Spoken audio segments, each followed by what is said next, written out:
Welcome back. Even before he was released from house arrest, Hafiz Saeed was already planning his next move. While he was ostensibly shut out from the world, Saeed managed to move to the United Nations, no less, demanding the tag of terrorist be removed from his name.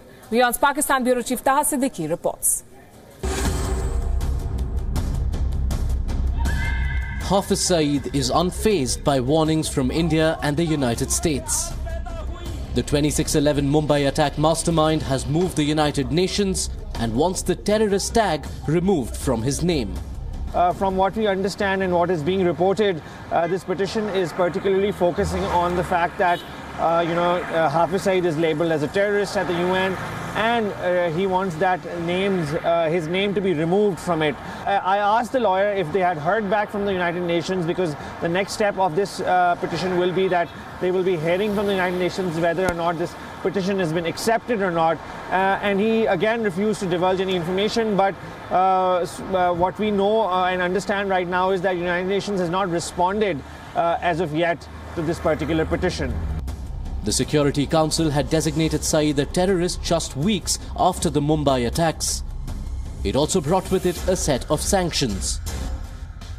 The designation placed an arms embargo which aimed to prevent the direct and indirect supply of weapons.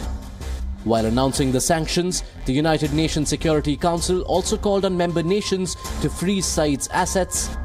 The list of sanctions also included a ban on his travel.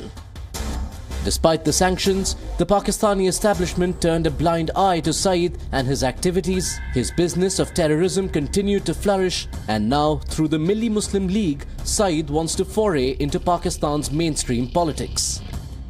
We're already getting to know of information, and there is one retired former general of the military from the ISI who has said that there was a plan under the former military chief Rahil Sharif to mainstream these religious extremist groups, and this plan was being pushed by the government to sort of say that we need to de-radicalize these groups, and because of the international pressure, this is the way forward. But the United Nations is unlikely to pay heed to terrorist Saeed. Most of the P5 members of the Security Council have vocally stood behind India against Pakistan on the issue of terrorism. Bureau Report, WION. With us on the show, Ahmad Shaheen. He's a senior investigative journalist from Pakistan, works with Geo News among others. Rick C. Matthews from the Center for Counter-Terrorist Training with us from New York. Peter S. Henn, Assistant Professor of Political Science at the University of Vermont, with us from Burlington. And Michael Kugelman, Senior Associate for South Asia Program at the Woodrow Wilson Center from Washington. Good evening to all of you. Emma, to you first. Did you see this coming?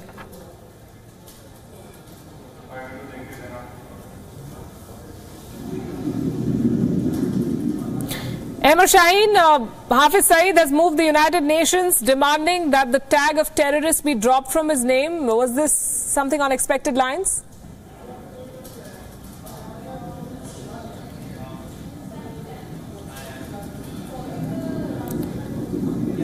Rick Matthews, if I could put that question to you, why does Hafiz Saeed suddenly care about being called a terrorist?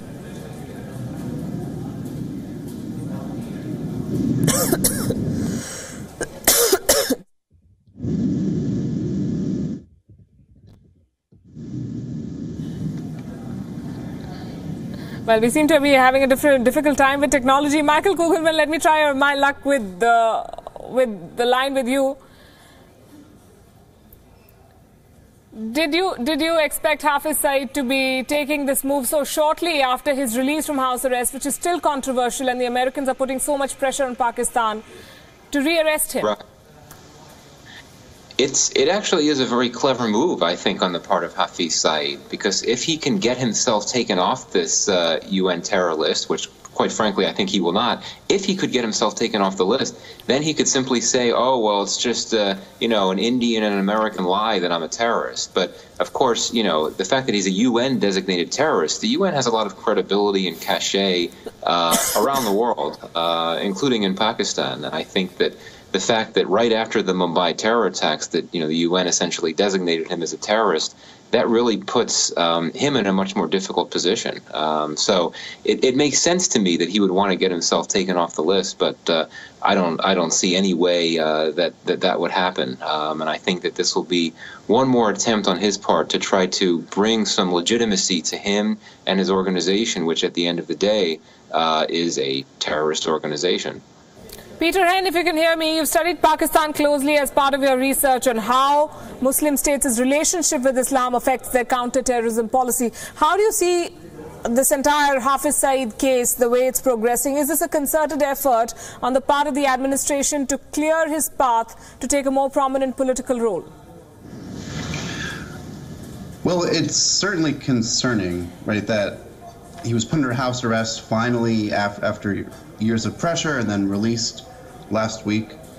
And, as we saw with the protests that happened earlier, there's some sign of the military being supportive of these Islamists and not taking a hard enough stance against them. But we also see some divisions within Pakistan on this. The government appealed Saeed's release, appealed against it. They didn't want it to happen.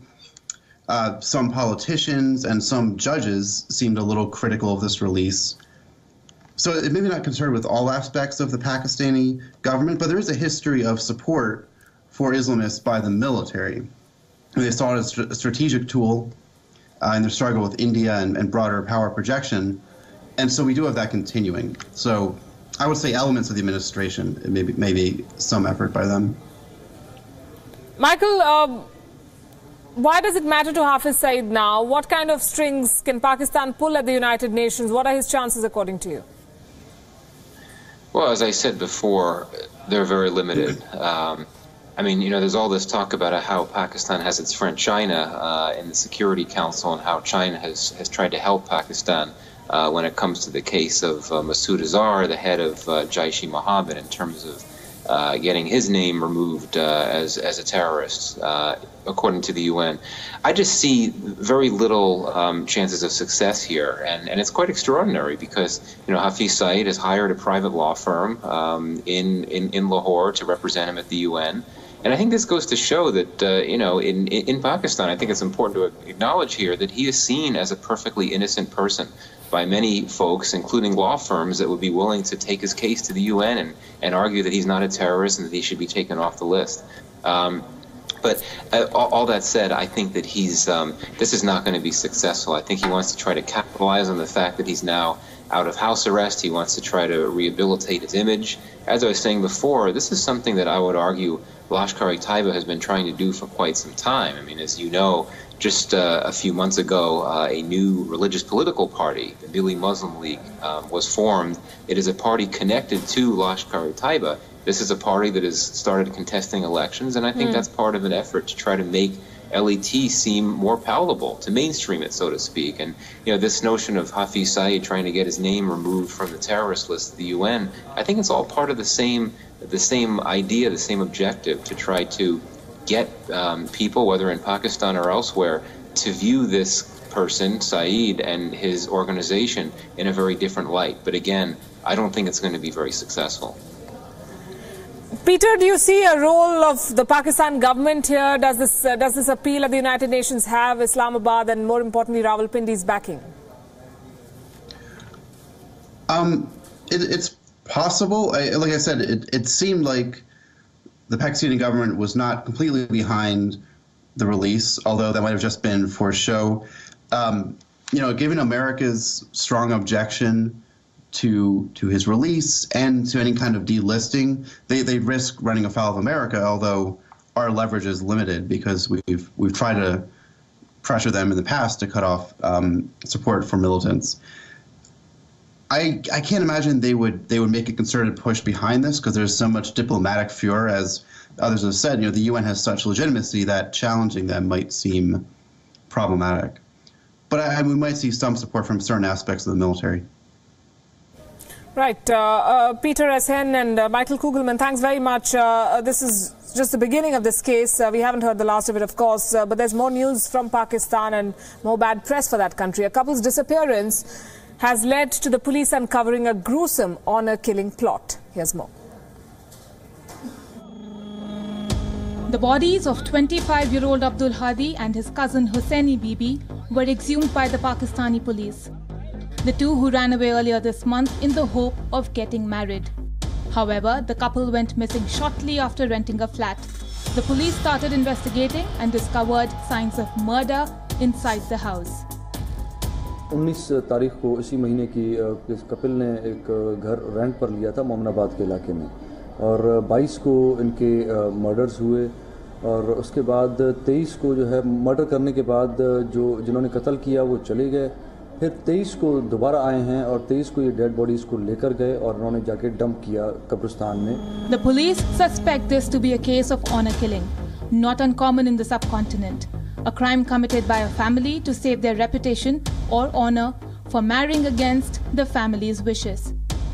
अभी तक जो हमने गिरफ्तार किए हुए हैं उसके वालिद हैं, चचा हैं, दूसरे उसके रिश्तेदार हैं, तो उसमें जिरगे वाली कोई बात सामने नहीं आई। ये दो फैमिलीज का आपस का एक झगड़ा है जो ऑनर की वजह से हुआ।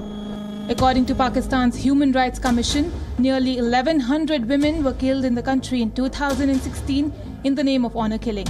Pakistan's Punjab province even passed a landmark law in 2016 criminalizing honor killings. But the practice is still prevalent in Pakistan. Bureau Report, WION. And now to our continuing focus on the big electoral battle ahead in India. Surat in Gujarat is defined by its manufacturing industry. Diamonds are its most famous export. Post GST and demonetization, this industry went through a tough phase and consequently added to the opposition's muscle. WION takes a deep dive into Surat's diamond industry and its impact on the battle for Gujarat. Diamonds are forever, but not the laws which govern them. Surat's diamond industry is still battling to adjust to new regulations which the BJP government introduced by passing the central tax GST in Parliament. What is unique in this sector is that workers call the shots instead of owners, as the industry is skill oriented. कारण कि इतने सालों से हम bank में से पैसा उठा के उसको कैश पेमेंट कर रहे थे, वर्कर को भी वही हैबिट हो गई थी। उसने 2 पीस बनाए तो कभी पे बोलता है कि नहीं मुझे पैसा चाहिए अभी दे दो आप, तो उसको देना पड़ता था। कारण कि ये इंडस्ट्री का एक अलग सी तासीर है। ये इंडस्ट्री के अंदर वर्कर मालिक को चॉइस करता है, नहीं मालिक वर्कर को। The diamond industry's response to GST has been mixed. It understands the potential of a unified central tax, but the transition to the new tax architecture has thrown up new and unique challenges. The industry wants the business-to-business form to be done away with. GST leads to taxation if goods are moved across state despite no sale. Surat's competitors are Israel and Belgium. The business-to-business form does not exist in these two countries. The industry wants 3% GST. अच्छी बात है कि GST अमलीकरण से benefit होने वाला है, लेकिन backup जो इंफ्रास्ट्रक्चर होना चाहिए गवर्नमेंट का, वो इतना सपोर्टेड इंफ्रास्ट्रक्चर नहीं था। The diamond industry knows that both demonetization and GST have helped them in the long run, but questions the implementation. On record, many stakeholders said that the government should have conducted a survey before making laws for them. The impact of demonetization and GST when it comes to Surat's diamond sector cannot be read in black and white. It is still in the realm of grey. Opposition feels that the churn will create political muscle for them, but the jury is still out because of a section of industry has welcomed both the moves. Kartikeya Sharma with camera person Sanjay Rohela from Surat for WION. Talking about diamonds, after confirming his engagement, Prince Harry described the moment he met his fiancée, Meghan Markle, and proposed to her while they were roasting chicken.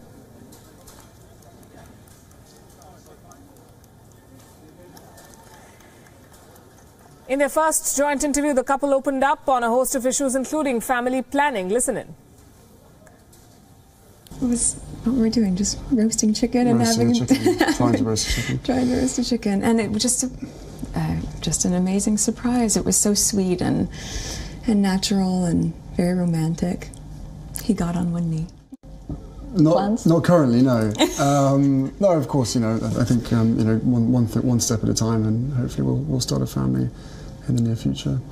It was literally through her, and then we met once and then twice back to back, 2 dates in London, last July. Yes. Beginning of July. And then it was, I think, about 3, maybe 4 weeks later that I managed to persuade her to come and join me in Botswana. And we camped out with each other under the stars. And she came and joined me for 5 days out there, which was absolutely fantastic. No, it's hugely refreshing to be able to get to know someone who isn't necessarily within your circle, doesn't know much about me, I don't know much about her. So to be able to start almost afresh, right from the beginning, and getting to know each other step by step, and then taking that huge leap of only 2 dates, and then going effectively on holiday together in the middle of nowhere, and sharing a tent together and all that kind of stuff. It was fantastic. It was absolutely amazing to get to know her as quickly as I did. It's a big deal, and it's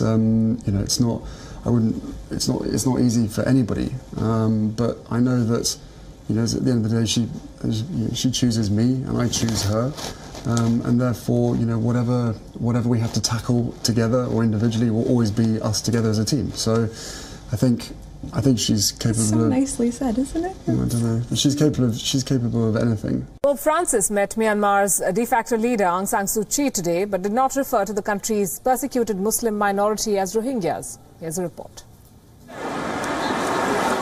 The most anticipated moment of Pope Francis's maiden visit to Myanmar. At a time when the country's Nobel Peace Prize winning leader is being frozen out by the global rights community, Pope Francis held talks with Aung San Suu Kyi, and the focus was on the Rohingya Muslims. But as the world watched to see if the Pope would refer to Myanmar's persecuted Muslim minority as Rohingyas, the pontiff played it safe. Pope Francis called for respect for each ethnic group and its identity, but avoided referring specifically to the Rohingya minority. In effetto, l'arduo processo di costruzione della pace e della riconciliazione nazionale può avanzare solo attraverso l'impegno per la giustizia e il rispetto dei diritti umani. Aung San Suu Kyi, on her part, referred to Rakhine State, where the Rohingya Muslims were persecuted. As we address long-standing issues, social, economic and political, that have eroded trust and understanding, harmony and cooperation between different communities in Rakhine, the support of our people and of good friends who only wish to see us succeed in our endeavours has been invaluable. Suu Kyi's speech comes a day after the Oxford City Council stripped her of the Freedom of the City award it gave 20 years ago, saying those who turn a blind eye to violence tarnish its own reputation. In the past, the Pope has spoken out about the crisis in Myanmar and stood up for his Rohingya brothers and sisters. But a similar embrace in Myanmar is fraught with danger. Using the term Rohingya is unacceptable in a country where the Muslim minority are denied citizenship and branded illegal immigrants. The fact that the Pope's highly anticipated speech did not specifically address allegations of ethnic cleansing is likely to have pleased his hosts, but may draw condemnation from human rights activists who blame the Myanmar army for driving out hundreds of thousands of Rohingyas from the country. Bureau Report, WION. With a deadly history, Bali's Mount Agung continues to spit ash as high as 4,000 meters. Authorities have now extended the closure of the Bali International Airport, leaving thousands stranded and clueless, prompting India's Ministry of External Affairs to set up a help desk. Plumes of volcanic ash envelops the sky high above Mount Agung in Indonesia. Authorities are on maximum alert, fearing an imminent eruption. More than 4 million people are at risk. The activity remains high and volcanic ashes. Column have risen 3,000 meters above the mountain's crater. The ashes are blowing towards the west. In the night time, we are monitoring the glowing lava on the top of the crater, and we will monitor for 24 hours. Nearly 1 lakh residents in a 6-mile radius around the volcano have been asked to vacate. Yet, despite the warnings, some villagers have gone back to the exclusion zone. There are concerns among villagers. We try to go to the evacuation centers, at least in the afternoon, because in the morning we have to stay here to feed our livestock. The international airport at Bali, which is about 37 miles from the volcano, continues to remain shut. On Tuesday, stranded tourists and travelers struggled for help. While countries like India have set up help desks at the airport, finding information was still an uphill task. मेरे हिसाब से बाली government ने कुछ भी मतलब foreign tourist के लिए कुछ भी हेल्प नहीं कर रहे हैं। यहाँ हजारों लोग एयरपोर्ट में फंसे हुए हैं and they have to go to the some other airport और दूसरे एयरपोर्ट से वो फ्लाई होने की कोशिश कर रहे हैं, लेकिन यहाँ की गवर्नमेंट या यहाँ की कोई अथॉरिटी हेल्प नहीं कर रही है। Located on the Pacific Ring of Fire, Indonesia has a history of catastrophic volcanic eruptions. Mount Agung's last major eruption in 1963 killed 1,100 people. Experts say the volcano may continue at its current level of activity for weeks, but a sudden explosion can never be ruled out. Bureau Report, WION. The United Nations Children's Fund says more than 11 million children in Yemen are in desperate need of humanitarian aid. Here's a report on the war-torn country. On the southern Arabian Peninsula, the Republic of Yemen is a young country. It was created in 1990 when the North united with the South, formerly a British colony and later a communist-inspired republic. Sana'a became the capital of the new country and Ali Abdullah Saleh its first president. Yemen's population of 27 million are mainly Sunni Muslims, although in the north around a third belong to the Zaidi sect, an offshoot of Shiite Islam, which the Houthis belong to. Since 2004, Sana''s been faced with a Houthi rebellion in the north, protesting the marginalisation of the Zaidi community. In the south, the government's dealing with the violent secessionist movement on one hand and jihadists on the other.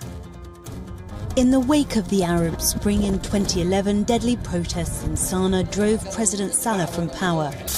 Abdrabbo Mansour Hadi was elected in 2012, but this failed to stabilise the country.